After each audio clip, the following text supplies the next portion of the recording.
Assalamualaikum warahmatullahi wabarakatuh. Kepada yang terhormat pengasuh pesantren Zainul Hasan Genggong, yakni Kiai Muhasan Mutawakil Allah SHMM. Kepada yang terhormat Bapak Rektor Unza, yakni Bapak Abdul Aziz Wahab BAMAG. Kepada yang terhormat Ibu Cici Widya Pesetyandari selaku dosen pengampu mata kuliah ekonomi akuntansi, dan tak lupa pula teman-teman semester 7 yang saya sayangi. Perkenalkan, nama saya Siti Musliha dari Prodi Tadris IPS semester 7 dari Universitas Islam Zainul Hasan Genggong. Nah, di sini saya akan menjelaskan materi tentang akuntansi tahap pencatatan atau jurnal umum sebagai tugas UAS. Kita akan membahas tentang siklus akuntansi tahap pencatatan atau jurnal umum.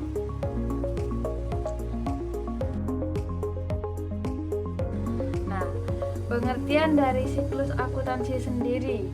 Siklus akuntansi itu adalah tahapan kegiatan yang dilalui dalam melaksanakan kegiatan akuntansi. Nah, proses tersebut berjalan terus-menerus secara berulang kembali sehingga merupakan suatu siklus.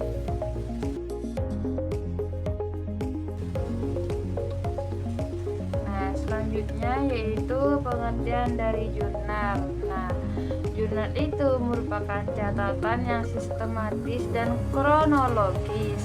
Nah, dari transaksi-transaksi keuangan dengan menyebutkan rekening yang akan didebit atau dikredit dan disertai dengan jumlahnya masing-masing dan referensinya. Fungsi jurnal itu ada beberapa macam, yaitu salah satunya ada fungsi analisis, yaitu untuk menentukan perkiraan yang didebit dan perkiraan yang dikredit serta jumlahnya masing-masing.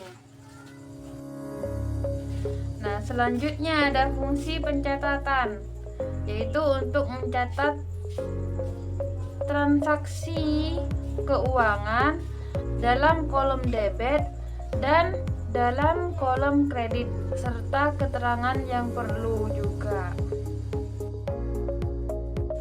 Nah, selanjutnya ada fungsi historis. Nah, apa itu fungsi historis? Yaitu untuk mencatat aktivitas perusahaan secara kronologis.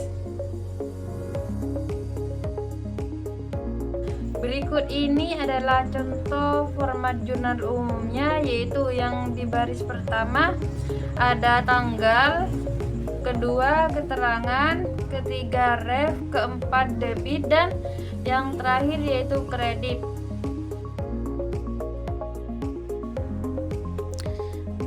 Berikut adalah contoh soalnya. Pada tanggal 1 Agustus 2024, Tuan Raden membuka sebuah usaha yang bernama Abadi Tour dan Travel. Berikut transaksi Abadi Tour dan Travel selama bulan Agustus. Pada tanggal 1, Tuan Raden menyetorkan uang sebesar 100 juta dan mobil seharga 150 juta sebagai modal awal untuk usaha di Abadi Tour dan Travel. Tanggal 2, menyewakan ruko untuk tempat usaha dengan harga 2 juta untuk bulan Agustus. Pada tanggal 3, membeli mobil seharga 180 juta dibayar secara tunai sebesar 80 juta. Sisanya dibayar secara kredit. Pada tanggal 4, membeli peralatan dan perlengkapan kantor masing-masing sebesar 25 juta dan 5 juta. Pada tanggal 4 juga dibayarkan beban iklan sebesar 1.600.000 secara tunai. Pada tanggal 5 secara tunai mendapatkan pendapatan jasa sebesar 8 juta dan pada tanggal 7 diterima secara tunai pendapatan jasa sebesar 12 juta. Tanggal 9 membeli perlengkapan kantor secara kredit dari PT Udin Jaya sebesar 1.500.000. Untuk trip di bulan Oktober sebesar 3 juta, sisanya sebesar 1.500.000 dibayar pada bulan Oktober pada tanggal 10.